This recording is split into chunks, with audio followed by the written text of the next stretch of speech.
பிதாவை நாங்கள் நன்றி செலுத்துகிறோம். எனக்கு அருமையான தேவ பிள்ளைகளே, சங்கீத புத்தகம் 33 அதிகாரம் 9 திருப்பாடல்கள் 33 அதிகாரம் 9 வாசிக்கின்ற பொழுது, அவர் சொல்ல ஆகும், அவர் கட்டளையிட நிற்கும் என்கின்ற ஒரு உன்னதமான சத்தியத்தை தேவன் நமக்கு எழுதி வைத்திருக்கிறார் என்பதை நாம் புரிந்து கொள்ளப் போகிறோம். கர்த்தர் சொல்லிய காரியங்கள் நிறைவேறுகிறதா இருக்கிறது. அவர் சொல்லி எப்படி இந்த உலகம் உண்டாக்கப்பட்டதோ, அவர் கட்டளையிட எப்படி அது நிலை பெற்றதோ, அதேபோல் நம்முடைய வாழ்க்கையிலும் தேவன் சொல்லுகிற ஒவ்வொரு காரியமும் அது நடக்கும் என்பதில் எந்த சந்தேகமும் இல்லை.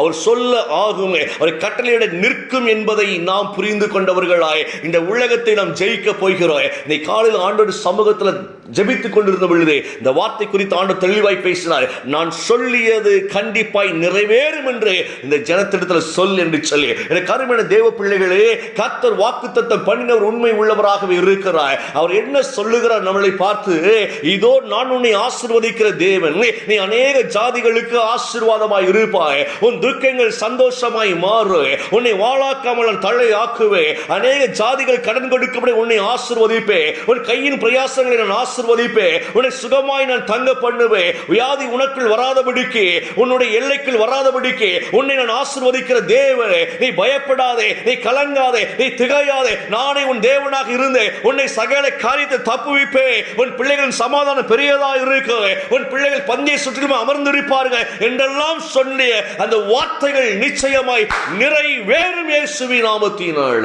இந்த வார்த்தை அழுத்தி ஆழமாய் நான் சொல்லுகிறேன், வார்த்தை நிறைவேறும், நிறைவேறும். ஏன்னா வசனம் ரொம்ப அழகாய் சொல்லுகிறது, அவர் சொல்ல அது ஆகும். தேவனுடைய வாயிலிருந்து புறப்பட்ட வார்த்தை ஒன்று வீணாய் அது தரையிலே விழுந்து போவது கிடையாது. அது எதற்காய் அனுப்பப்பட்டதோ அந்த காரியங்களை செய்து தேவன் பக்கமாய் திரும்புகிறதா இருக்கிறது. கர்த்தருடைய வார்த்தை சாதாரண வார்த்தை அல்ல. என யோசுவாவின் புத்தகத்தை வாசிக்கின்ற பொழுது 21:45 இவ்வாறாக சொல்லப்பட்டிருக்கிறது, இஸ்ரவேல் குடும்பத்தாருக்கு சொல்லியிருந்த நல் வார்த்தைகளில் எல்லாம் ஒரு வார்த்தையும் தவறி போகவில்லை, எல்லாம் நிறைவேறிற்று என்று ஒரு அழகான சத்தியத்தை தேவன் வெளிப்படுத்துகிறார். பாருங்கள், இஸ்ரவேலுக்கு சொன்ன வார்த்தைகள் எல்லாம் எல்லாம் எல்லாம் நிறைவேறிற்று, ஒன்றும் வீணாகவில்லை, ஒன்றும் சேதமாகவில்லை. என கர்த்தருடைய வார்த்தையை சேதப்படுத்த எந்த சத்துருக்கும் அதிகாரம் கிடையாது, எந்த மனுஷனுக்கும் அதிகாரம் கிடையாது, சாத்தானுக்கும் அதிகாரம் கிடையாது. நல்ல கவனித்துக் கொள்ளுங்க, தேவனின் வார்த்தையை நிர்மூலமாக்க யாராலும் முடியாதுங்க. அதனால ஆண்டவர் சொன்னார், இந்த வானமும் பூமி ஒளிந்து போனாலும் கூட என் வார்த்தை ஒழியாதையா, என் வார்த்தை யாராலும் அழிக்க முடியாது, என் வார்த்தை உயிருள்ளதா இருக்கிறது, என் வார்த்தை வல்லமை உள்ளதா இருக்கிறது, என் வார்த்தையை கொண்டு நான் செய்கின்ற காரியங்கள் பயங்கரமாக இருக்கும் என்று ஆண்டவர் ஏன் சொன்னார் தெரியுமாங்க? அழிவில்லாத ஒரு காரியம் உண்டு என்றால் அது கர்த்தருடைய வார்த்தையை தவிர ஒண்ணுமே இல்லைங்க.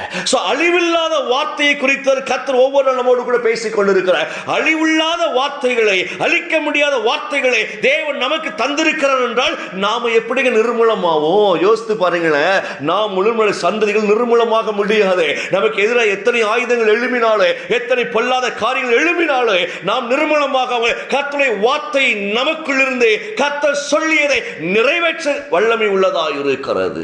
சூப்பர்லாங்க. இதை நம்புங்க. முதல்ல நம்முடைய நம்பிக்கை எதுவாக இருக்க வேண்டும் தெரியுமா? என் கர்த்தர் சொன்ன வார்த்தைகள் நிச்சயமா என் வாழ்விலும் என் குடும்பத்தில் நிறைவேறும்.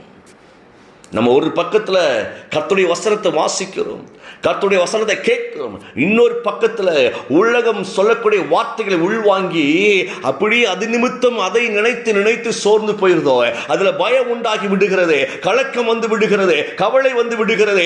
அந்த நேரத்தில் கர்த்தருடைய வார்த்தையை நாம் மறந்து விடுகிறோம். பாருங்களேன், தேவன் கொடுத்த வாக்கு தத்தங்களை மறந்து விடுகிறேன். ஆனா இன்னைக்கு நான் உங்களுக்கு ஒரு வார்த்தை சொல்லுகிறேன், கர்த்தர் சொன்ன வார்த்தையை மறவாதபடிக்கு உலகத்தின் வார்த்தைகளுக்கு எச்சரிக்கையா இருங்கள், உலகத்தின் வார்த்தை உள்வாங்காதிருங்கள்.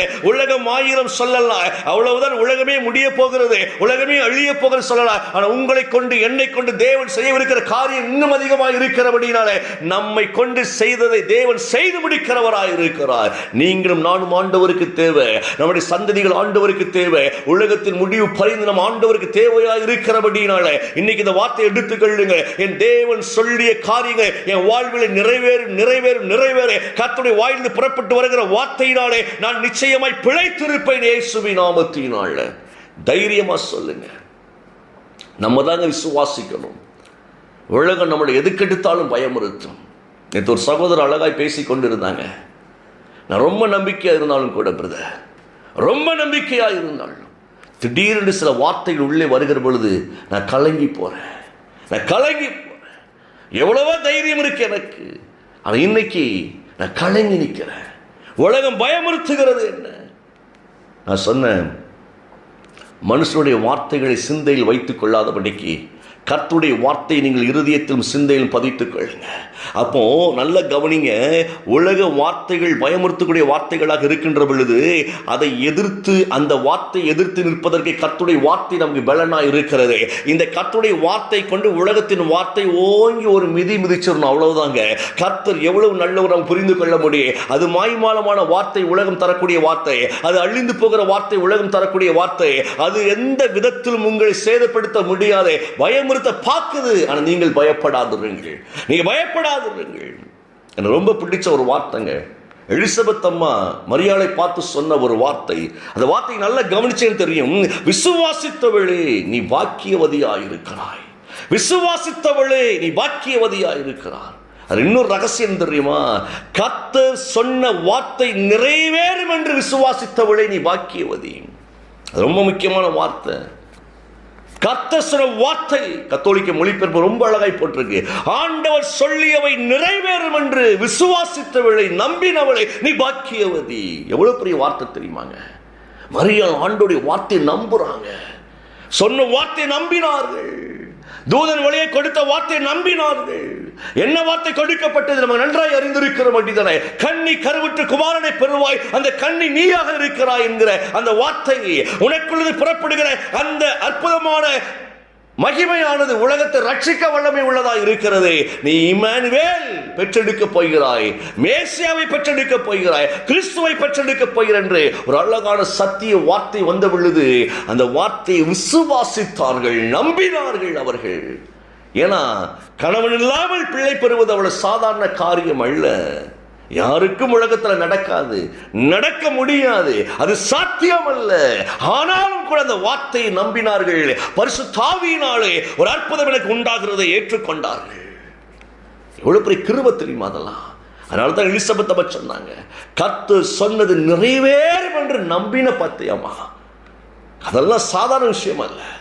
நான் உங்களுக்கு சொல்றேன், வாழ்க்கையில எவ்வளவோ காரியங்கள் முடியாது என்று இருக்கலாம். உலகமே முடிக்க முடியாத காரியத்தை தேவன் முடித்துக் கொடுக்கிறவராய் இருக்கிறார்.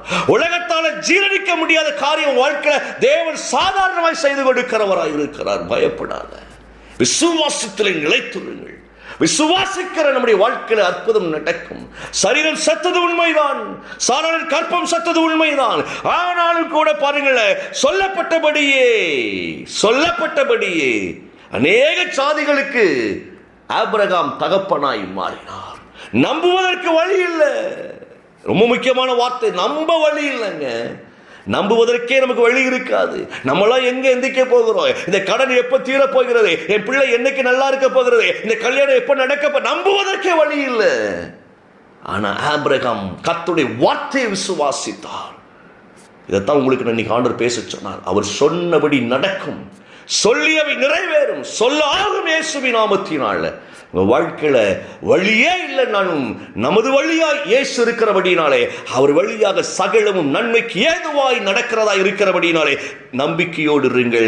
உங்களுக்கு அற்புதம் நடக்கும், வாழ்க்கையில் அற்புதம் நடக்கும். நீங்கள் நம்பினவர்கள் நிறைவேறும், ஒன்று குறைபடாதபடி கர்த்தரை ஆசீர்வதிக்கிறவராய் இருக்கிறார். அப்படி கண்களை மூடுவோம். பிதாவை நாங்கள் நன்றி செலுத்துகிறோம் ஐயா. இயேசுவின் நாமத்தில் பிள்ளைகளை ஆசீர்வதிக்கிறேன். நம்புவதற்கு ஏது இல்லை, நம்புவதற்கு வழி இல்லை என்றால் கூட ஆண்டவரே, இன்றைக்கு வார்த்தைகள் விசுவாசிக்கிறோம். இயேசுவின் நாமத்தில் விசுவாசிக்கிறோம். பிள்ளைகள் தளர்ந்து போய் சோர்ந்து போய் இருக்கிற வாழ்க்கையில இன்றைக்கு அற்புதங்கள் நடக்கட்டும். இயேசுவின் நாமத்தினால பெரிய காரியங்கள் செய்வீராக. மகிமை உண்டாகட்டும், அற்புதங்கள் நடக்கட்டும், நன்மைகள் பெருகுவதாக. இயேசுவின் நாமத்தில் பிள்ளைகளை ஆசீர்வதிக்கிறேன் நல்ல பிதாவே. ஆமென், ஆமென்.